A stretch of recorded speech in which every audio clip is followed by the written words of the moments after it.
રામીબેન. હાર્દિકભાઈ મૂકે છે. Okay. Okay. જય સચ્ચિદાનંદ. હસમુખાનંદજી જય રત્ન. સચ્ચાનંદ નિત્યાનંદબેન.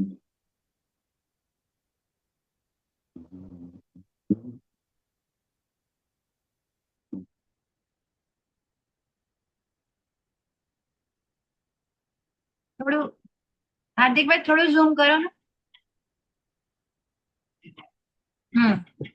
પરફેક્ટ.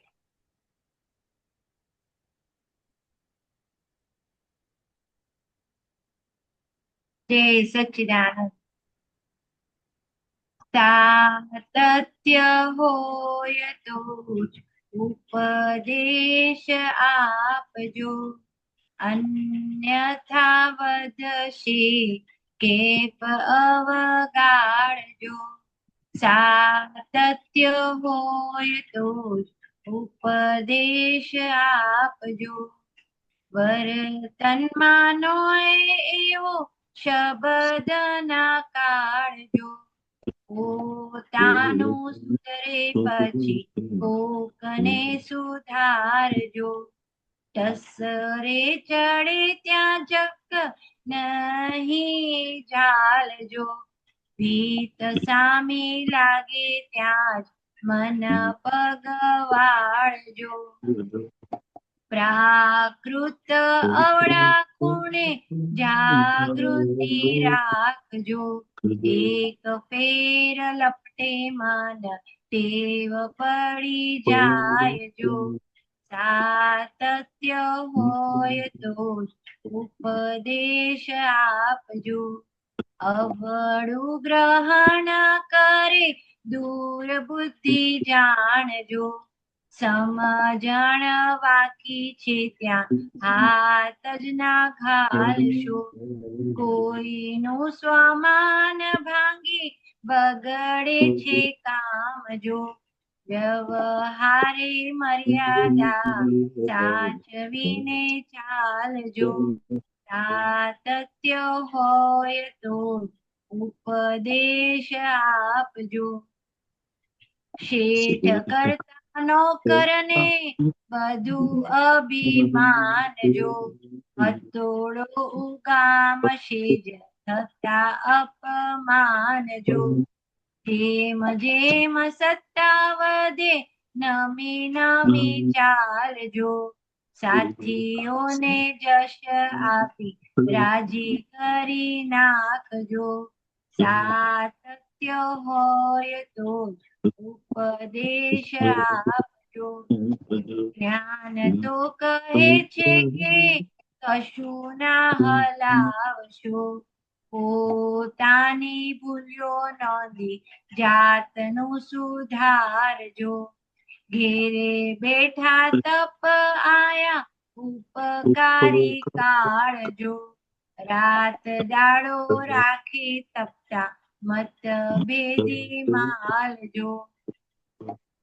કશાયોના ઉપજાવે વાણી સ્યાદ વાદજો, જ્ઞાનીની કરુણા જોવી મીઠી લાગે ગાળજો. બરફમાં બેસાડીને પછી દેશે ડામજો, રક્ષણ આપી ગાંઠો બાળે નિષ્કામ જો. રક્ષણ આપી ગાંઠો બાળે નિષ્કામ જો. સાતત્ય હોય તો ઉપદેશ આપજો. દાદા કહે ગાંડા અમને તોય આવે વાલજો, રૂવે રૂવે શુદ્ધ પ્રેમ નિત વર્દી પ્યારજો. આડા માલ જાણ્યા છતાં દીધું અમને જ્ઞાન જો, મોક્ષ ખપીને કહું છું છે તે આ પામજો. સાતત્ય હોય તો ઉપદેશ આપજો. જગત ગતે ક્ષણે ક્ષણે સર્વૈયું કાળજો, પરાધીન પર સત્ય તાતા ખેંચ ટાળજો. વિશ્વ તો બાગ છે, ફૂલ ને ઉદ્યાન જો, નોખી પ્રાકૃતિક સૌરભ જાણી જોઈ માણજો, સાતત્ય હોય તો ઉપદેશ આપજો, અન્યોન્ય પૂરક વિશ્વે સંસરણા માર્ગ જો, કાળનું સુશોભન છે બેસુરામાં તાલજો, સમજણ વાકી છે કોઈને ના ભાંડશો, કુદરત પકડી દંડે હશે કંઈક વાક તો જ, નથી જાણ્યું ત્યાં સુધી ઠોકર તમામ જો, જાણવું તો દાદા જ્ઞાન ખરે મોહ કામ જો,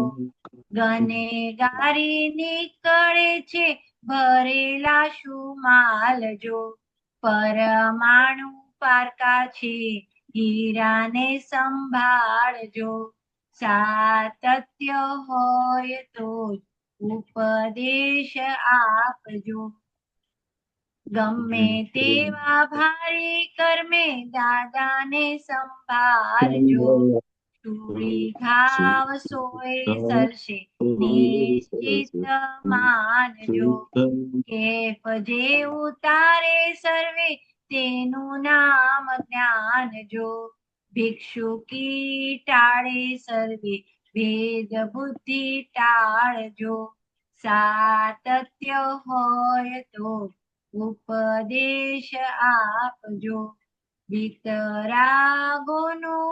વિતરાગોના મૂળ માર્ગને શતકોટી સલામ, કાયા સાથે છૂટા રહેવું પ્રગમેલું પ્રમાણ જો, દાદા દાદા દાદા બોલી છૂટ્યા જેના પ્રાણ જો, સમાધિ મરણમાં સંભાળજો, સાતત્ય હોય તો ઉપદેશ આપજો, અન્યથા સાતત્ય હોય તો ઉપદેશ આપજો, ગમે નહીં અન્યથા વધશે કેપ અવગાડજો, સાતત્ય હોય તો ઉપદેશ આપજો.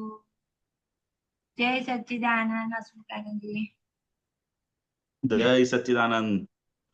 બહુ સરસ, સુંદર, જોરદાર પદ કાઢ્યો. હા, બહુ સુંદર પદ છે આ. અને કેટલી બધી દાદાએ આમ ચેતવણી આપી દીધી હોય ને આ પદમાં, બધી વસ્તુમાં ચેતી જ જજો એમ. હા, સૌથી પહેલા તો ઉપદેશ જ આપવાનું ના કે ચેતી જજો એમ. પ્રકાશ આપ. હા, એટલે આપણો માર્ગ જે છે ને એમાં ઉપદેશ તો માર્ગ નથી. આપણો જે માર્ગ છે એ સ્વાધ્યાયનો માર્ગ છે. કેવો માર્ગ છે? સ્વાધ્યાયનો. કોઈ પણ એકબીજા જોડે વાતચીત કરે છે તો કે પોતે પોતાનું જ પાકું કરે છે. સમજાય ને? સત્સંગ દરેક આપતો પુત્ર સત્સંગ કરે છે તો કઈ બીજા મહાત્માને સમજાવવા માટે નથી કરતા, પણ એક દાદા કે ફાઇલ નંબર 1 જોડે સત્સંગ કરે છે. આ જે પણ સત્સંગ કરે, જે બી આપતો પુત્ર બધા સત્સંગ કરે તો કે મહાત્માઓ જોડે નથી કરતા, એ ફાઇલ નંબર 1 જોડે સત્સંગ કરે છે. એ ત્યાં એ ભાગમાં જ પાકું કરે છે. અને આપણે પણ એ શીખવાની જરૂર છે. કઈ પણ વાતચીત કરતા હોય તો એ એમના નિમિત્તે આની જોડે વાતચીત થાય છે, એટલે એ બહુ મોટા ઉપકારી છે કે ભાઈ આટલા બધા ભેગા થયા છે તેના નિમિત્તે આ સત્સંગ થાય છે. તો એ સત્સંગ કોનો છે? તો કે ફાઇલ નંબર 1 જોડે જ સત્સંગ થાય છે. તો કે ઉપદેશ તો એટલે આ કે ને એ વ્યવહારની ભાષામાં શું છે કે તમારી અંદર હોય તો તમે ઉપદેશ રૂપે આપજો, કે નહીતર કે શું થશે, કેપ પોતાની અંદર હોય નહીં અને ઉપદેશ આપે એટલે કેપ ચડે રાખે. અને આ વસ્તુ બહુ જ અતિશય ડેન્જર વસ્તુ છે. અને કેપ કેવો છે, આપણને દેખાય પણ નહીં. સમજાય ને? કેપ વસ્તુ એવું છે કે આપણને દેખાય પણ નહીં. મોક્ષ માર્ગના જે બાધક કારણોમાં આ બહુ મોટી વસ્તુ અંદર લખેલી છે કે આ કેપ તમને ચડે એટલે કે પછી જલ્દી કેપ ઉતારનાર પણ એવા જ્ઞાની પુરુષ હોય તે ઉતરે, અને પોતાનું અંદર સીધું હોય તો ઉતરે, કે નહીતર કેપ પણ કોઈ દિવસ ઉતરે નહીં. એટલે કે સાતત્ય હોય તો જ તમે કોઈને ઉપદેશ રૂપે આપજો. પણ આપણે જે અક્રમ છે તો કે અક્રમમાં ઉપદેશ નથી આપણે, પણ અક્રમમાં આખો સ્વાધ્યાયનો ભાગ આવે છે અંદર. એટલે એ સમજણ થકી જ આપણે કે કઈ પણ વાત કરીએ છીએ, હંમેશા ઉપદેશ હોય ને તે પાછળ જોવા જાય કે ભાઈ મેં એને આ 4 વાતો કીધેલી તે પાલન કરે છે કે નથી કરતો. શું ભાઈ?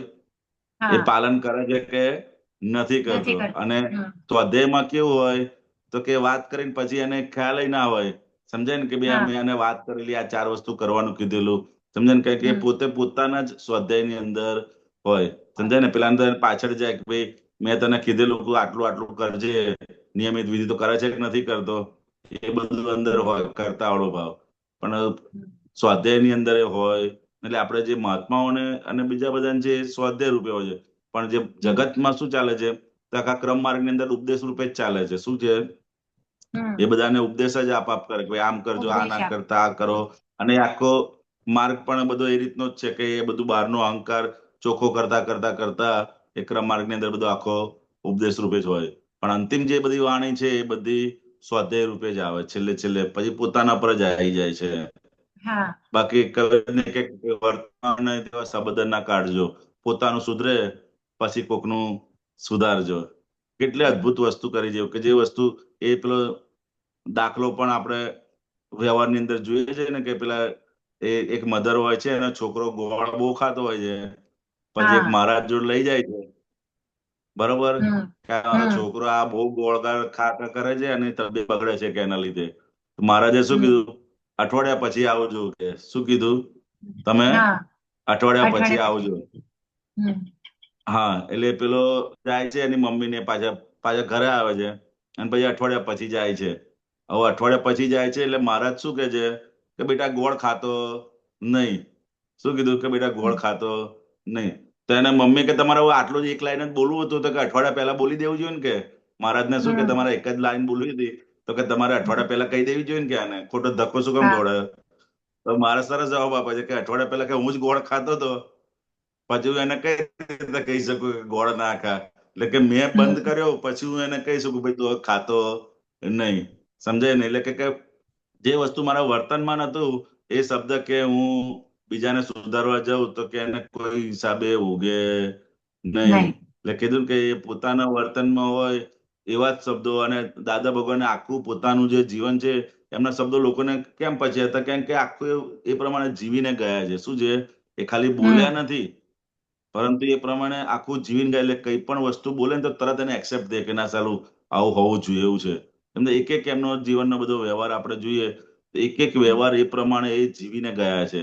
સમજાય ને? હમ, અને એ જે વર્તનમાં હતું એ જ શબ્દ એ બોલ્યા છે. બાકી બીજું કશું બોલ્યા નથી. ને કઈ એ તો નથી. કોઈને સુધારવા પણ નતા આયા. દાદા એ તો અમે પોતે સુધરીને નીકળી જવા આયા છે. પણ આ એક વ્યવહારમાં એક આ વસ્તુ છે કે આપણે કોઈને કંઈક કહીએ પછી તું મોબાઈલ ના જોઈશ, તું મોબાઈલ ના જોઈશ, અને પછી આપણે ફ્રી પડીને બેઠા હોય અને આપણે હમ, મોબાઈલ જોતા હોય તો શું અસર થાય આપણી? બરાબર. હમ. થાય અસર? કોઈ ના, અસર ના થાય. ના થાય. સમજાય ને? અત્યારે આપણે ઘરની અંદર હમ, હોય કે કોઈ પણ જગ્યાએ હોય, બેટા તું બહારનું હા, ના ખાતો, તું બહારનું ના ખાતો. આ પોતે જ હમ, બહાર જતા પછી લારી પર ઉભા હોય કે બહાર ખાતા હા, હોય તો પછી શું અસર થાય? એટલે કે હા, જે વસ્તુ આપણે કોઈને એ કરવું છે તો કે પેલા આપણે પોતાના ચારિત્રમાં હોવું જોઈએ. સમજાય ને? હોવું જોઈએ. ચારિત્રમાં હશે તો આપોઆપ જ એની અંદર સુધારો થશે. અત્યારે આવી જેટલા પણ જશે. જે બધા પ્રોબ્લેમ્સ બાળકો અને મધર ફાધરની વચ્ચે છે, આ જ પ્રોબ્લેમ છે. કારણ કે છોકરાઓ હમ, હંમેશા બધું જોઈને શીખતા હોય છે. શું કરતા હોય છે? હા, એ જોઈને જોઈને શીખતા શીખવું. હોય છે. હવે પપ્પા અને મમ્મી એ લોકો રાતના મોડે સુધી મોબાઈલ ને ફોન ને બધું જોતા હોય તો પછી હમ, છોકરાઓ તો, અને પછી એમને કે તું સુઈ જા, તું મોબાઈલ ના જોઈશ, તું ભણવા બેસ. ક્યાંથી ભણવા હમ, બેસવાનો? હમ. તમે જ જુઓ છો તે જોઈને જે શીખે અને તે ઉપરથી ડબલ એ થઈ જાય. સમજાય ને? એટલે કે કોઈને પણ બરાબર. કઈ પણ વસ્તુ કેવું હોય તો પહેલામાં પહેલું એ આપણા ચારિત્રમાં હોવું જોઈએ. આપણા આવું છે. ચારિત્રમાં હશે તો જ એ સામેવાળાના ભાગમાં ઉગશે. નહીંતર એ ભાગમાં ઉગશે ને. નહીં. એની આ શું કહે કે સિદ્ધાંત છે. આ શું છે? આખો સિદ્ધાંત ક્રમ હમ, માર્ગની અંદર તો જ એવા એવા ચારિત્ર વાળા સાધુ હોય ને એ બધા હોય ને કઈ પણ વસ્તુ કહે ને તો એના જીવનમાં પરિવર્તન પણ આવી જતું હોય છે. સમજે ને? એવા ઘણા બધા હમ, સાધુઓ બધા હોય છે કે કઈક હા, કોઈને કઈ કે ભાઈ આ મસાલો ખાતો નહીં તો એને અંદર એ બી થઈ જાય અને છોડી બી દે અને એનું જીવન પણ બદલાઈ જાય, કારણ કે એ લોકો એમના ચારિત્રમાં એ રીતનું જીવેલા છે. શું છે?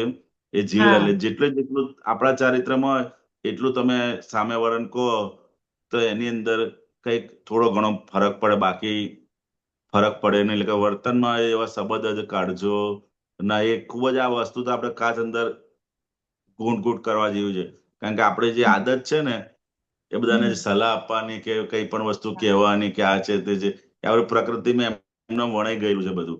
તો કે આ વલાઈને આપણને જાગૃતિમાં કે હસમુખાનંદજી તમારા વર્તનમાં આટલું છે, પછી તમે વાત કરો. સમજાય ને? આપણે કે મા બાપની સેવા કરવી જોઈએ, આમ કરવું જોઈએ, આ કરવું જોઈએ, પણ હવે આપણે બે કામ બતાવતો અને આપણે આડે જતા હોઈએ તો પછી સામે હમ. વાળાને શું ઉગે? કશું ઉગે નહીં. સમજાય? તો કે ના આપણે એ રીતના જીવંત બનેલા હોય તો એ સામે વાળાને ઉગે, બાકી ઉગે નહીં. એ નહીં કવિરાજની એક એક લાઈન હમ. પછી તસરે વચન ચડે બળે ત્યાં જગ નહીં. હમ શું કહો છો? દાદા કે ને તમારું વચન બળ કમજોર નબળું છે. હમ હમ એવું છે. હમ. ટસરે ચડે ત્યાં જક નહીં જાલજો, ભીત સામે લાગે ત્યાં મન મન પગ પગ વાળજો. સમજાય ને? ટસરે એટલે હમ ક્યાંય પણ વાદની સામે વિવાદ થઈ જાય ત્યારે આપણે પકડી રાખવાનો, ને કે મારો નહીં મત જ સાચો છે, સમજાય? એવું હમ પકડી રાખતા નહીં. લાગે કે સામે નહીં ભીત છે તો આપણે શું કહ્યું કે મન અને પગ પાછું વાળી લેજે, ભાઈ અથડાવા જેવું નથી. નથી. સમજાય ને? કોઈ હમ. પણ જગ્યાએ મતભેદ થઈ જાય, કઈ હા વધારે પડતું શું કે ટસરે ટસરે ચડી જાય એવું છે, ટસલ ઉપર આવી જાય એવું છે. હું એને હા સમજાઈ હા દઉં, હું આ કરી નાખું, આ કરી નાખું. સમજાય ને? એ હમ પકડી રાખે તો કે એવું જગ જાલશો નહીં. એવું લાગે ભાઈ નહીં સામે ભીત જ છે તો પછી એની સામે શું કરવાનું? આપણે પાછા જ વળી જઈએ ને. કોઈ પણ જગ્યાએ એક્ટિવા કે સ્કૂટર લઈને જતા હોઈએ તો સામે હા દિવાલ આવી જાય છે તો શું કરીએ છીએ? દિવાલમાં હા અથડાઈએ છીએ હા આપણે, કે ગાબડું પકડી ના સામે જતા રહીએ? ના. ત્યાં સમજણ છે કે ભાઈ અહીંયા અથડાઈશું તો એક્ટિવા તૂટશે, હું તૂટીશ, અને દિવાલ તો હમ એવી ને એવી જ રહેશે. એટલે કે એ હમ ભાગમાં આપણી સમજણ છે, પરંતુ આ ભાગની અંદર કોઈ સામે એવું દિવાલ જેલો ટસલ ટસલ ચડે એટલે શું? દિવાલ જ થઈ ગઈ એક જાતની. તો આપણે તરત જ હા ત્યાંથી પાછું હળવે રહીને પાછું વાળી લેવાનું, અને પડે નહીં એ રીતનું. સમજાય ને? હમ હમ હંમેશા આ મતભેદ છે ઘરની અંદર, કે કોઈ પણ જોડે મતભેદ એટલે શું થયું? એક જાતનું દોડા ખેંચ થઈ. શું થયું? હા ખેંચ હા હા દોડા ખેંચની રમત આવે છે ને? પકડ હા હા, બે જણ ખેંચ ખેંચ કરે, પેલો કે મારો મત સાચો છે, ના કે મારો મત સાચો છે. હા હમણાં હમણાં શિબિરમાં બધા દોડા ખેંચ રમાડે ને એવું છે. શિબિરમાં રમાડ્યું છે ને તમે. સમજ્યા ને? હમ હા હા, બે જણ ખેંચ ખેંચ કરે, દોડા ખેંચ. હવે બે જણ ખેંચ ખેંચ કરે તો છેલ્લે શું થયું? દોરડું તૂટી ગયું. શું થયું? દોરડું તૂટી દોરડું ગયું. એટલે તૂટી ગયું. મતભેદમાં પણ એવું છે. મતભેદમાં અંદર બેઉ જણને પોતાના મત ખેંચ ખેંચ કરે તો કે ઘરની અંદર દાદા કે દોરડું તૂટી જાય. પછી શું થાય? એ દોરડું તૂટે અને પછી એ દોરડાને ગાંઠ મારીને ચલાવવું પડે. શું કરવું પડે એને? હા ગાંઠ મારીને ચલાવવું પડે. ગાંઠ મારીને ચલાવો એટલે કેટલી બધી બીક લાગે પછી. સમજાય પછી ને? બીગલા એ આખું રહે નહીં, એની સ્ટ્રેન્થ રહે નહીં. એટલે કે ક્યારે પણ મતભેદ એટલે કે દોરડા ખેંચતી રમત જ જોઈ લેવાની આપણે. ઘરમાં હમ એક જણ આમ દોરડું ખેંચે, એક જણ આમ ખેંચે, મતલબ કે મારો મત સાચો, પેલો કે મારો મત હમ સાચો, પેલો કે મારો મત હમ સાચો, મારો મત સાચો, એમ કરતા કરતા દોરડું જ વચ્ચેથી દોરડું તૂટી જાય. એટલે બે તૂટી જણના સંબંધો તૂટી જાય. શું થઈ જાય? દોરડું તૂટી જાય એટલે શું હમ થયું? કે બે જણના સંબંધો જ તૂટી જાય. એટલે દાદા ભગવાન કહે ને કે એટલે અમે કોઈની પણ જોડે મતભેદ પડવા દીધો નથી. કે દાદા નહીં ભગવાન શું કહે કે અમે કોઈની પણ જોડે મતભેદ પડવા દીધો નથી. કે આવી રીતે આ ગાંઠ મારેલા દોરડા અમને પોસાય જ નહીં. કે સમજાય ને? એટલે કે ક્યારેય પણ કોઈની જોડે મતભેદ પડવા દીધો નથી. એટલે કે છેલ્લે અમે ઘણી બધી શોધખોળ કરી એમ શાસ્ત્રોની હમ અંદર, કે આ મતભેદ હમ જાય કઈ રીતે એમ. મતભેદ હમ જાય કઈ રીતે? એટલે કે હમ અમને બધા શાસ્ત્રોમાં એટલે આ જ્ઞાન મળ્યા પહેલાની વાત છે.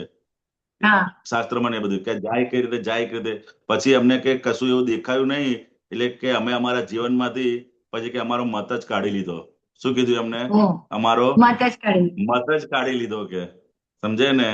એટલે કે મત કાઢી લે એટલે શું? તો કે કોઈ પણ જગ્યાએ પોતાનો મત આવે નહીં, પોતાનો મત વચ્ચે દખલ કરે નહીં. નહીં. સમજાય ને? એટલે કે પોટલા હમ જેવું જીવન પછી અમે અમર થઈ કરી નાખ્યું. સમજાય ને? કે આવો અદ્ભુત મનુષ્ય અવતાર મળ્યો છે, અને કે આ હમ મતભેદના કારણે આટલા બધા કકળાટ થાય કે અમને પોસાતું નતું. કે સમજાય ને? હમ દાદા ભગવાને બધું કે અમને પોસાતું નતું. સમજાય? કે આ રીતે એક ઘરમાં બે જ હસબન્ડ વાઈફ રહેતા હોય ને બે જણ વચ્ચે મતભેદ થાય તો કે અમને પોસાય નહીં. સમજાય ને? એ કે એની માટે અમે જીવન નથી, એટલે કે છેલ્લે અમે શું કર્યું, અમારો મત જ કાઢી લીધો કોઈ પણ વસ્તુમાંથી, એટલે કે પોટલા જેવું જ આખું જીવન થઈ ગયું અમારું કે. એટલે જ્ઞાની પુરુષની જે વાતો ને એમની જે સમજ છે ને, એ આપણે ખાલી સાંભળીએ તોય આપણને અહો થાય કે કેવી એમની સમજ, કે એકદમ મતભેદ વગરનું. અમારે કે 55 વર્ષની ઉંમર થયેલી ત્યાં સુધી અને 27 વર્ષના લગ્ન જીવનમાં અમારે ક્યારેય પણ હીરાબા જોડે મતભેદ પડ્યો નથી. સમજાય ને? એક પણ મતભેદ પડ્યો નથી. તો કે એ કેવી એમની સમજણ હશે. અને આપણે અત્યારે ઘરમાં જોઈએ તો એક કલાક હોય તો કેટલા મતભેદ પડી જાય છે. સમજાય ને? હસબન્ડ વાઈફ હોય તો એની જોડે મતભેદ પડી જાય, પછી છોકરા હોય તો એની જોડે મતભેદ પડી જાય. દાદા કે મતભેદ કેમ પડે છે? તો કે પહેલામાં પહેલું આપણે પોતે નક્કી નથી કર્યું. તમે નક્કી આપણે કરીએ કે મારે મતભેદ પડવા દેવો નથી, તો કે પહેલામાં પહેલું નક્કી કરવું પડે કે મારે મતભેદ પડવા દેવો નથી. સમજાય? એટલે દાદાને પેલા પૂછે છે કે દાદા ઘરમાં વાસણ હોય તો કે ખખડે ને, કે શું કે છે? ઘરમાં બે વાસણ હોય તો કે ખખડે ને? દાદા બહુ સરસ જવાબ. દાદા કહે છે કે વાસણના જે ખખડે ને એના સ્પંદનો એક તો સ્થૂળ હોય, એટલે કે બહુ લાંબો સમય ચાલે નહીં, પણ આની જોડે જો અથડામણ થઈ ને તો એના સ્પંદનો આખી રાત અને બીજે દાડે સવારમાં કે તમને ચા આપે ને તો એ પછાડીને આપે, કે એટલા લાંબા સ્પંદનો, કેટલાય તો ઘણા દિવસો સુધી એના સ્પંદનો ચાલતા હોય છે. એટલે કે માટે ખાસ ચેતવા જોઈએ કે આ વાસણો નથી, કે સમજાય ને? આપણે તો બધા શું પેલું વ્યવહારમાં જે ઉદાહરણ હોય એ બધું કે બે વાસણો તો ખખડે ને બે, એવું નથી. બધા કે એના સ્પંદનો બહુ લાંબા હોય છે. એટલે કે એ વસ્તુથી આપણે અંદર નક્કી કરીએ ને તો કે જશે, કે શું કે છે? પહેલામાં પહેલું નક્કી કરવાનું કે મારે કોઈ જોડે મતભેદ પાડવો નથી. જગતના કોઈ પણ પહેલા તો ઘરની અંદર નક્કી કરવાનું, અને એમ ધીરે ધીરે ધીરે જગતના બધા જીવો છે. દાદા ભગવાન કે આટલું બધું દાદા ભગવાન લંડન જતા હતા, અમેરિકા જતા હતા, 50-60 હજાર મહાત્માઓ, આટલા બધા નવા લોકો મળે, કેટલા બધા તેમની સામે થઈ જતા હતા. સમજાય ને? આટલા બધા લોકોને મળ્યા તો કે અમને આટલા અમારા જીવનમાં કોની જોડે મતભેદ પડ્યો નથી. બિચારા એ કેવી સમજણ હશે એમની. સમજાય ને? એ કેવી સમજણ હશે કે આટલા બધા 50-60 હજાર માણસો મળે અને નિરંતર બહારના દેશોમાં અલગ અલગ સંજોગોમાં, તે છતાં કે અમે કોઈ જોડે મતભેદ પડ્યો નથી. સમજાય ને? એટલે એવી સમજણ આપણને પણ એ દાદા ભગવાને આપી છે. તો કે એ સમજણ થકી આપણે જોતા જઈશું અને જીવતા જઈશું ને તો આપણે અંદરથી પણ આ મતભેદો ધીરે ધીરે નીકળતા જશે. એટલે કે ટસરે ચડે ત્યાં તક નહીં જાળજો, ભીત સામી લાગે ત્યાં મન પગ વાળજો. પછી કહે પ્રાકૃત અવળા ખૂણે જાગૃતિ રાખજો. એક ફેર લપટે મન ટેવ પડી જાયજો. એટલો અદ્ભુત આ બે લાઈનની અંદર કવિરાજે આખા મનનો જે સ્વભાવ છે એનું આખું સાયન્સ કવિરાજે અંદર બે લાઈનની અંદર જ ખુલ્લું કરી દીધું છે. સમજાય ને? કે આ પ્રાકૃતિના જે પણ અવળા ખૂણા છે એ બધા ખૂણા પર તમે ખૂબ જ જાગૃતિ રાખજો. કારણ કે આપણું મન કેવું છે કે એક ફેર લપટું પડ્યું પછી આને એ બાબતની ટેવ પડી જાય છે. શું પડી જાય છે? એ બાબતની ટેવ પડી જાય છે. અને પછી એ કાઢવું બહુ અઘરું છે. એ જે પહેલાના જમાનામાં પેલી સોડાની ને બધી બોટલો આવતી હતી ને એમાં પેલા લાકડાના બૂચ આવતા હતા. લાકડાના બૂચ આવતા હતા. એ બૂચ આમ કરે ને અને થોડો ટાઈમ વાપરે ને પછી શું થાય, એ ગમે તેટલું ટાઈટ કરવા જાવ ને તો ટાઈટ થાય નહીં. શું થાય? એ ટાઈટ નહીં થાય. પછી એને પેલું રબર ને બધું લગાડીને પછી ટાઈટ કરતા હતા આ લોકો. સમજાય ને? તો કે શું થયું કે લપટું પડી ગયું. શું થયું? એ અંદર લપટું પડી ગયું. પછી ગમે તેટલું તમે ટાઈટ કરવા જાવ ને તો એ ટાઈટ થાય ને લપટું પડી જાય. એટલે કે લપટું પડે ને જે વસ્તુમાં આપણું મન, પછી એક જ્ઞાની પુરુષ સિવાય એ વસ્તુ ક્યાંય સીધી થઈ શકે. દાદા કે તમે મારી જોડે લાવજો તો તમને સુધી કરી આપીશ. બાકી જાતે પ્રયત્નો કરતા નહીં. એટલે કે આપણે પ્રાકૃતિના એવા કેટલા અવળા ખૂણા છે. સમજાય ને? આમાં કશો વાંધો નહીં, એક ફેરમાં કશો વાંધો નહીં, એક ફેર તો ચાલે, એમાં શું વાંધો છે? એમ કરતા કરતા આપણું મન છે ને, મન બીજું કોઈ ના જોવે પણ આપણું મન અંદર જોતું હોય છે. શું હોય છે? અંદર મન જોતું હોય છે. કોઈ પણ બાબતમાં તમે નક્કી કરો ને, બરોબર, કે મારે સવારે 5 વાગે ઉઠવું છે, તો બીજા બધા તો ના જોવે. જેવા તમે 5 વાગે ઉઠો એવું મન અંદર કરે કે ભાઈ 5 નહીં, હવે 5:30 રાખો ને આપણે. એટલે મન અંદર સમજી જાય કે ભાઈ હવે આ ભાઈ ઢીલા પડ્યા છે. સમજાય ને? એટલે એ અંદર હા જોતું હોય. પછી ધીરે ધીરે ધીરે કરી એના થઈ જાય કે ભાઈ આમને પાકું નથી, અને મન પાછું એવું છે જો 5 વાગે જોયું અને 5 વાગે ઉઠી જાય તો તમને એમાં પણ હેલ્પ કરે. પરંતુ હા જેમ 5 વાગે ઉઠવાનું નક્કી કરો 5:30 કરો એટલે મન પછી એને ટેવ પડી જાય. એમ 2-3 વખત કરો ટેવ પડી જાય એટલે કે મન હા પછી એ પ્રમાણે એને ટેવ પડી જાય. પછી આપણે જે નક્કી કર્યું હોય ને એ પ્રમાણે કરવા દે નહીં આપણે. એટલે હા ધ્યેય પ્રમાણે હા આપણને જીવવા દે નહીં. એટલે મનનો જે બરાબર સ્વભાવ છે ને એ દાદા ભગવાને એટલી બધી સરસ રીતે બધો ખુલ્લો કર્યો છે કે મન એ સંસારમાં તરવાનું નાવડું પણ છે અને સંસારમાં ડૂબાડી પણ દે. જો ધ્યેય પ્રમાણે ચાલે તો તમને સંસારમાં તરાઈ દે, અને ધ્યેયથી વિરુદ્ધ ચાલે તો કે તમને સંસારની અંદર ડૂબાડી દે.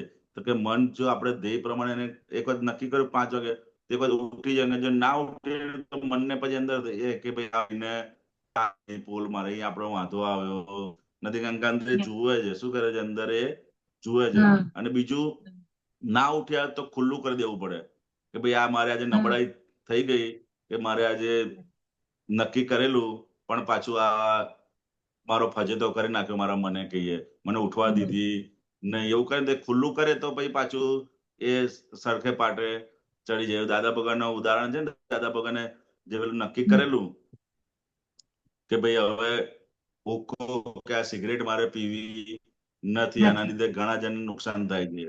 એટલે થોડા હમ દિવસ થયા એટલે એક વખત એવું થયું કે એ પીવાનો યોગ આવ્યો. જેવો પીવાનો યોગ આવ્યો, પીધી, પણ તરત જ દાદા ભગવાને શું કીધું કે આજે આને મારો ફજેતો કરી નાખ્યો. શું કીધું? આને મારો હમ ફજેતો કરી કરી નાખ્યો. નાખી તરત એમના પક્ષમાં ના રહ્યા. શું થયું? હા એના પક્ષમાં પક્ષમાં રહ્યા નથી કે આજે નક્કી કરેલું તે છતાંય કે આજે મને પાછી આ સિગરેટ કે બીડી જે હુક્કો હતો એ પીવડાયો કે. સમજાય ને? હમ કે આજે આને હમ મારો ફજેતો કરી નાખ્યો. સમજાય ને? કે એમના પક્ષમાં ના રહ્યા કે પછી કે ક્યારેય પછી ઊભું થયું નથી. નહીં સમજાય? પરંતુ એક વખત પક્ષમાં રહ્યા હોય કે ભાઈ આટલા વર્ષનું છે તો ભલે ને એકાદ વખતમાં તો એમ કરીને થોડું છૂટી જાય એક વખતમાં, એમ કરતા હમ કરતા. સમજે? જે પક્ષમાં રહ્યા ઉપરાણે લીધું હોત તો કે ચાલ્યો જ લાંબુ, પણ કે તરત જ એમને જાહેરમાં જ પાછું કીધું કે આજે કે આને આનો ફજેતો કરી નાખ્યો કે હમ આટલું નક્કી કરેલું હતું છતાંય કે આ રીતે ચાલ્યું કે. એટલે પક્ષમાં 1% પણ પક્ષમાં ના રહ્યા તે અંદર કે અમારું મન પણ પછી સમજી ગયું કે અહીંયા આપણું ચાલશે નહીં. નહીં એટલે એટલું બધું એની સાથે જે ડીલિંગ દાદા ભગવાને બધું શીખવાડ્યું છે એ આપણે એક એક જગ્યાએ જો પ્રયોગમાં મૂકીએ ને તો આપણને પોતાને પણ એ બધી વસ્તુનો અનુભવ બધો થાય એવું છે કે એક ફેર લપટે મને ટેવ પડી જાય. જો કોઈ બાબતમાં નક્કી કરીને તો જોજો, જેવું નક્કી કરશો ને પછી એના જ વિચારો. તમે નક્કી કરો ને કે મારે કાલે ઉપવાસ કરવાનો છે તો આજથી જ તમને હા ખાવાના જ વિચારો આયા કરે. હા સમજાય ને? એવું બરાબર છે. છે એટલે આપણું મન પછી એ સાઈડ એનો વિરુદ્ધ જ બતાડ કરે એવું છે. કે તમે હા નક્કી કરો ને ભાઈ મારે કાલથી ઉપવાસ કરવાનો છે કે કાલથી એક ટાઈમ કરવાનો છે તો અત્યારથી એ હા ખાવાનું જ બતાડી દે. ભાઈ કાલથી છે ને આપણે આ કરો, હમ અત્યારે થોડું ખાઈ લો, અત્યારે આ કરી લો. એ સાઈડનું જ હા બતાડ કરે બધું. હા આખો મનનો અંદર જે એનાલિસિસ આપણે કરીએ ને કે જ્યાં હમ તમે એને સ્ટોપ કરો ત્યાંથી વધારે ફોર્સ થી કરે. પછી એને સમજાય કરો તો પાછું આગળ હમ ગાડું ચાલે. હા એટલે પ્રાકૃત અવળા ખૂણે જાગૃતિ રાખજો, એક ફેર લપટે મન ટેવ પડી જાય જો. અવળું ગ્રહણ કરે દુર્બુદ્ધિ જાણજો, સમજણ વાકી છે ત્યાં હાથ જ ના ઘાલજો. સમજાય ને? કોઈ પણ વસ્તુ સીધી હોય પરંતુ એને શું અવળું જ સમજ કરે. શું કરે? હમ આવડું જ. આપણે હમ વિપરીત બુદ્ધિ દાદા કહે ને કે આ કાળની વિપરીત બુદ્ધિ કેવી છે કે કોઈ આપણને સવળું કહેતું હોય પરંતુ એ નિરંતર એ અવળું જ ગ્રહણ કરે. એ કેવી બુદ્ધિ છે? વિપરીત લે દુર્બુદ્ધિ જાણજો, સમજણ વાકી છે ત્યાં હાથ જ ના ઘાલજો. કોઈનું હમ સોમાન ભાંગી બગડે છે કામ જો, વ્યવહારે મર્યાદા સાચવીને ચાલજો. હમ આ કવિરાજની એક એક લાઈનો એટલી બધી છે ને, ખાલી એની પર આપણે થોડો હમ અભ્યાસ અને એક એક દિવસનું સામાયિક જો પણ ગોઠે ને તો આપણને અંદર બધું ખબર પડે કે કોઈનું પણ ખબર સોમાન ભાંગી બગડે છે કામ જો. કોઈ પણ નાના, કારણ કે એનો જે કોઈ પણ માણસ હોય ને એનો મેઇન જીવાનો આધાર શું છે તો કે એનો હમ અહંકાર છે. શું છે? એનો અહંકાર. એટલે કે આમ એનું સોમાન ભાંગે તો ભાઈ કામ આપણું બગડી જ જાય. એ સુધરે અને વ્યવહારે મર્યાદા સાચવીને ચાલજો. એટલે કે વ્યવહારમાં કેવું હોય તો કે મર્યાદામાં હોય તો તમારે બહુ સારું લાગે. સમજાય ને? હમ પછી શેઠ કરતા નોકરને વધુ અભિમાન જો, હથોડો ઉગામશે થતા જ અપમાન જો. સમજાય ને? જેને ઓછું આવડતું હોય ને એને વધારે હોય, અધૂરો ઘડો વધારે છલકાય, સમજાય ને? એટલે શેઠ હા કરતા નોકરને વધારે હોય કે હું આનો આમ છું ને સાહેબમાં હું કે એમ જ કરું છું. અથોડું ગામ છે થતા અપમાન જો.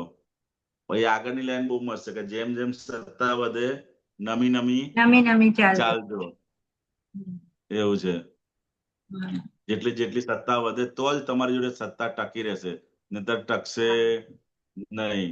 સમજાય ને? કે જેમ જેમ સત્તા વધે એમ એમ સાથીઓને વધારે ને વધારે સાથીઓને જશ આપી રાજી સાથીઓને કરી જશ નાખો. આપી રાજી કરી નાખજો. એટલે ક્રેડિટ હંમેશા આજુબાજુ વાળાને આપે, પોતે લેવી નહીં. સમજાય ને? કે કંઈ પણ કાર્ય થતું હોય તો ક્રેડિટ, અને દાદા ભગવાને એ જ કર્યું છે. આખું આપણે હા દાદા ભગવાનનું જીવન જોઈએ તો બધી જ ક્રેડિટમાં એક ક્રેડિટ એમને પોતે લીધી નથી. સમજાય ને? એક ક્રેડિટ એમને પોતે લીધી નથી. આક્રમ દાદા ભગવાન કે તમારો અંદર તો કે તો બધી મહાત્માઓની પુણ્ય હતી એટલે આ ખુલ્લી થયું છે કે, સમજાય ને? કે મહાત્માઓની પુણ્ય લીધે કે આક્રમ આખો ઉદયમાં આવું છે. એક વસ્તુની ક્રેડિટ લીધી નથી. સમજાય ને? એટલે કે જેમ જેમ સાથીઓને જશ આપી, એ આપણે આ વસ્તુ વ્યવહારની અંદર ખૂબ જ શીખવા જેવી છે. સમજાય ને? કે હા હંમેશા ક્રેડિટ બીજાને આપતા શીખો. શું છે? ક્રેડિટ હંમેશા બીજાને આપતા બીજાને. શીખો.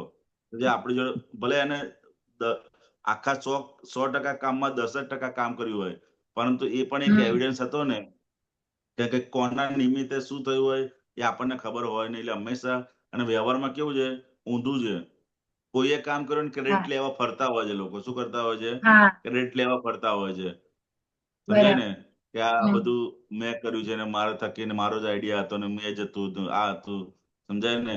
જો આપણે છૂટવું હોય તો ક્રેડિટ બીજાને આપતા શીખો. એક પ્રયોગ કરવા જેવો છે. એક દિવસ દરમિયાન કે 5 દિવસ દરમિયાન કે અઠવાડિયા દિવસ દરમિયાન જે કંઈ પણ હા થાય ને એ ક્રેડિટ આપણે બીજાને આપવાનું. શું બીજાને કરવાનું? આપી ક્રેડિટ દેવાનું. હંમેશા બીજાને, ભેગા તમારા લીધે આજે થયું તો મને બસ ટાઈમે મળી ગઈ. હા સમજાય? કોઈ આપણે મૂકવા આવ્યો હોય કે એ કરવા બસ વાળાને હોય, કોઈ તમે આ લોકો હતા તો સારું થયું તો હું મારે ટાઈમે ઓફિસે પહોંચી ગઈ. સમજાય ને? બાકી આપણને એવું લાગે તો એનું કામ છે હારાનું, એમાં શું વાંધો છે? હા પણ એને કે ભાઈ તમારા હિસાબે આજે ટાઈમે હું પહોંચી ગયો, તમારા હિસાબે બીજા ક્લાસમાં જે ફિલ્ડમાં હોય તમારા લીધે આ પ્રોજેક્ટ બધો ટાઈમે પૂરો થઈ ગયો. કે ક્રેડિટ બીજે આપતા જઈશું તો આપણને અંદરથી વ્યવહારનો પણ આ એક રીત છે. એવું છે ઘરની અંદર હા પણ. શું છે કે કોઈ 4 માણસ હોય તો કોઈ એક નાનું કામ કર્યું હોય તો એને ક્રેડિટ આપે, ભાઈ તમારા લોકોને લીધે આજે બધું આટલું સરસ મળે છે, તમારા લીધે બધું આટલું સરસ મળે છે. તે પોતે રાજી રહે બધા. શું છે? રાજી રહે બધા. નહીં તો જો ક્રેડિટ પોતે પોતે ખાઈ જાય ને તો પછી આપણે એટલું બધું દોડવું પડે. બહુ મોટી વાત બરોબર છે છે? આ તો. બહુ મોટી વાત છે. હા, એ પ્રયોગ કરવા જેવો છે આપણે. હા સમજાય ને? પ્રયોગ કરવા જેવો છે. હા ક્રેડિટ બીજાને આપવાનો પ્રયોગ એક અઠવાડિયા કે હા 4 દિવસ સુધી કરવા જેવો છે અંદર. સમજાય ને? કે નહીંતર હા આપણે આ પ્રકૃતિ આપણે એવી છે ને, આપણો અંદરનો અહંકાર કે હંમેશા ક્રેડિટ લેવા તો જ એને ક્રેડિટ એટલે માન લેવા માટે ફરતો હોય છે. માન લેવા સમજાય માટે. ને? હા કોઈ પણ હા વસ્તુનું એવું ભલે આપણે નાનું કામ કર્યું હોય, આખા પ્રોજેક્ટ ને 10% કામ કર્યું હોય તો આપણને એમ થાય કે ભાઈ આ મારા લીધે થયું છે, મારા લીધે થયું છે. હા એવું છે એ રહે. અને આ વસ્તુ કરીએ તો એ અહંકાર આપણો ઘસાતો જાય અને એ ભાગમાંથી આપણે અંદર નીકળતા જઈએ. સમજાય ને? right. નહીં તો આ એક પ્રયોગ અંદર ખાસ કરવા જોઈએ. ભાઈ આપણે ક્રેડિટ હંમેશા બીજાને આપતા શીખો. પોતે લાડવા ખાવાના નહીં નહીં. કોઈ પણ વસ્તુની અંદર. જેમ જેમ સત્તા વધે નમી નમી ચાલુ. કવિરાજના પદોની અંદર એટલું બધું વ્યવહાર વિજ્ઞાન, એટલું બધું હા અંશે બધું ભરેલું છે ને. ખાલી આ બહુ વાતો જ. પણ આપણે સાંભળીએ અને એક એક દિવસમાં જો પ્રયોગની અંદર પણ મૂકીએ ને તો પણ આપણા જીવનની અંદર એટલી બધી અદ્ભુત, વ્યવહારની અંદર પણ એટલી બધી શાંતિ એને થઈ જાય કે જેને હા કલ્પના કરી ના હોય. અને ઘરની અંદર પણ આખું વાતાવરણ, મુદ્દે દાદાની જ બધી વાતો છે, દાદાની જ હા બધી વાતો છે, દાદાનું જ આખું જીવન એ પદોની અંદર પણ એટલું સરસ રીતે બધું મૂકેલું છે કે આ લાઈનો આપણે ગા કરીએ ને તો આપણી અંદર જાગૃતિ વધતી જાય. અને એ હા પ્રમાણેનું અંદર દાદા કહેતા ને કે આપણી અંદર જે ખરાબ પરમાણુ હોય, નેગેટિવ પરમાણુ, એ ખસતા જાય અને હા પોઝિટિવ પરમાણુ કવિરાજના પદો ગાવાથી અંદર સેટ થતા જાય. એટલું બધું અદ્ભુત આ કવિરાજના એક એક પદોની અંદર આખું વિજ્ઞાન સ્વરૂપે બધું અંદર મૂકેલું છે. બહુ સરસ છે. બરોબર? બહુ મોટું પદ છે. બહુ હમણાં સમયના હિસાબે નહીં સમજાવી શકવા, પણ એમાં હા આ એક લાઈન બહુ સરસ છે, કે તાતો ના રાખજો, એ વાળું છે ને એક ખેંચ, ઈ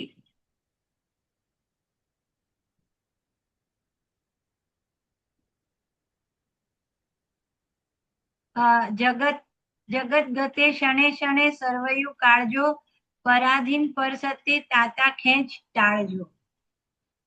હમ જગત ગતે સેકન્ડ પેજ. ક્ષણે ક્ષણે સર્વૈયું કાઢજો, હા, પરાધીન પર સત્ય તાતા તાતા ખેંચ ખેંચ ટાળજો. ટાળજો. હા, હા એવું છે. આ મને જે આ લાઈન બહુ જગતનું આપણે સ્પર્શી ગઈ. હા, હા એટલે શું સમજ્યા આમાં? કે આ પરાધીન પર સત્ય છે, અને જે આ શરીર છે, અમી છે, ઈ અને બધું પર સત્તામાં છે. આમાં આપણે તાતા ખેંચ રાખવા જેવું નથી, ક્યાં બી તાતો રાખવા જેવું નથી. હા હમ. એવું સર્વૈયું તમે કાઢી લેજો, એમ ક્ષણે ક્ષણે આ સર્વૈયું કાઢી લેજો કે હા, આ પરાધીન છે, પર સત્ય છે, માટે તાતા ખેંચ રાખતા નહીં. નહીં. જગત ગતે ક્ષણે ક્ષણે આ સર્વૈયું તમે કાઢજો. દરેક સંજોગે હા, સંજોગે આ સર્વૈયું કાઢતા રહેજો કે ભાઈ આ જો પરાધીન છે, પર સત્તા છે, માટે કોઈ પણ બાબતે તાતા ખેંચ રાખતા નહીં. નહીં. સમજે એક એક ક્ષણે ક્ષણે આ સર્વૈયું કાઢવા જેવું છે. સમજે ને આખા હમ. જીવનનું અને અત્યારે ક્ષણે ક્ષણે જે જીવાતું જીવન છે એની અંદર હા, પણ ક્ષણે ક્ષણે આ સર્વૈયું કાઢવા જેવું છે કે આખો આ બધું બહારનો પૂતગલનો ભાગ આખો પર હા, સત્તા અને પરાધીન છે એ પરાધીન છે. સર્વૈયું એટલે કે બેલેન્સ શીટ. એ બેલેન્સ શીટ કે આ નીકળ્યું કે ભાઈ આ વસ્તુ હમ. પરાધીન અને પર સત્ય છે. આ છે. સર્વૈયું કાઢવા હમ. જેવું છે. તો જે આખી બેલેન્સ હા. જીવનનો જે બેલેન્સ શીટ છે માટે તાતા ખેંચ હમ. રાખતા નહીં. નહીં. એટલે એક એટલે એક આપણે એટલું આમાં બધું પણ આવે છે ને, સ્થૂળ સંયોગો, સૂક્ષ્મ સંયોગો, વાણીના સંયોગો પર છે ને પરાધીન છે, અને પરાધીન છે, પરાધીનતા કરાવનારા છે, એવું પણ દાદા કહે કરાવનાર છે. છે. હમ એવું છે. એ જ્ઞાન મારા એટલે હૃદયની વિશે સ્થાપિત રહેજો. સમજાયું ને? હા, કે અંદર હા, નિરંતર હૃદયમાં રહેજો કે આ સ્થૂળ સંયોગો આંખે દેખાતા, સૂક્ષ્મ સંયોગો આંખે ના દેખાતા અને સૂક્ષ્મતમ હમ, સંયોગો બધા જ કેવા છે? પર છે. હમ, સમજ લે, બીજા જુદા છે હા, અને હમ, પરાધીન છે, બીજાને આધીન હમ, છે. જુદા છે હમ, અને બીજાને આધીન છે. સમજાય ને? હમ, મારાથી જુદા છે, શુદ્ધાત્માથી જુદા છે અને બીજાને આધીન છે. સમજાય ને? હમ. એ જ્ઞાન મારા હૃદયને વિશે સંસ્થાપિત સંસ્થાપિત. રહેજો. સમજાય ને? જુદા છે અને બીજાને આધીન છે. એ જ્ઞાન હા. મારા હૃદયને વિશે હમ, સંસ્થાપિત રહેજો. હમ. એટલું અદ્ભુત આ બધું. વિશ્વ તો બાગ છે, ફૂલને ઉદ્યાન જો, નોખી હા, પ્રકૃતિ સૌરભ જાય જોડી માણજો. આ એક બાગનું ઉદાહરણ દાદા ભગવાને જ ખુલ્લું કર્યું કે આ ઘરની અંદર બધા સભ્યો છે ને બગીચા છે. શું છે? બગીચા જેવા છે. બગીચા છે. હા, વિશ્વ તો બગીચો છે. નોખી હમ, પ્રકૃતિ સૌરભ જોઈ જોડીને માણજો. બગીચામાં આપણે ફરવા જઈએ છીએ પણ ઘરમાં હમ. રહેતા નથી. ચલો આ બગીચે હા, જઈએ ને આ બગીચે, પણ ઘરની અંદર જ બગીચો છે એ ફૂલ છોડ હમ. દેખાતા નથી. સમજાય નથી. ને? પોતાની હમ. અણસમજણ, પોતાની જે પકડ કે છે કે પોતાના મત કે છે, પોતાના આગ્રહ કે છે, એના આધારે એ હા, ઘરની અંદર જો બગીચો અલગ અલગ ફળ છે, ફૂલ છે, ઘરના હમ. ફૂલો બધા દેખાતા નથી. જે દિવસે ઘરના ફૂલો દેખાશે એ દિવસે બાર બગીચામાં જવાની જરૂર પડશે. એક એક બધા અલગ નહીં. અલગ જાતના ફૂલો અને અલગ અલગ જાતની બધા હમ. વેરાયટી છે. સમજાય? પણ એ પ્રકૃતિના ભાગમાં આપણે અટકી પડીએ છીએ. ક્યાં અટકી પડે છે? એની હા. પ્રકૃતિના ભાગમાં અટકી પડીએ છીએ. એની પાછળ જે હમ. જતા નથી, એ પ્રકૃતિથી પર થઈએ તો અંદર હમ. બગીચાની જેમ જ. કારણ કે જ્ઞાની પુરુષે જોયું છે કે આ બગીચો છે જ તે બગીચો જ હોય. સમજાય ને? હમ. અને આ દાદા ભગવાન થકી જ આ વસ્તુ ખુલ્લી થઈ છે કે ઘરના બધા જ પૂરી સભ્યો થઈ. પ્રાકૃતિક બગીચા છે. સમજાય હમ. ને? દરેક અલગ અલગ ફળ અને ફૂલ છે કે. સમજાય ને? બગીચામાં તો બધાને મજા આવે ફરવાની. એવું છે. પાછું દાદા એમ કે છે, સૌરભ સૌરભ જાણી જોઈ માણજો. માણજો. હા, એ લોકોની સૌરભ પાછી. એવું છે. સમજાય ને? હા, દરેકની હા, ગુલાબ હોય તો ગુલાબની સુગંધ આવે, મોગરો હોય તો મોગરાની સુગંધ આવે. સમજાય ને? હા, એ બધાની અલગ અલગ સુગંધ આવે બધાની. એવું છે. હા. હમ. એટલે જબરજસ્ત વસ્તુ છે. એવું છે. હમ. વિશ્વ તો ખૂબ બાગ કે સરસ. ફૂલને ઉદ્યાન છે. ઓકે, ટાઈમ હા, થઈ હા, ગયો આપણો. હા. 10:15 થઈ ગયા. જય હા, સચ્ચિદાનંદ. ઓકે, જય સચ્ચાનંદ.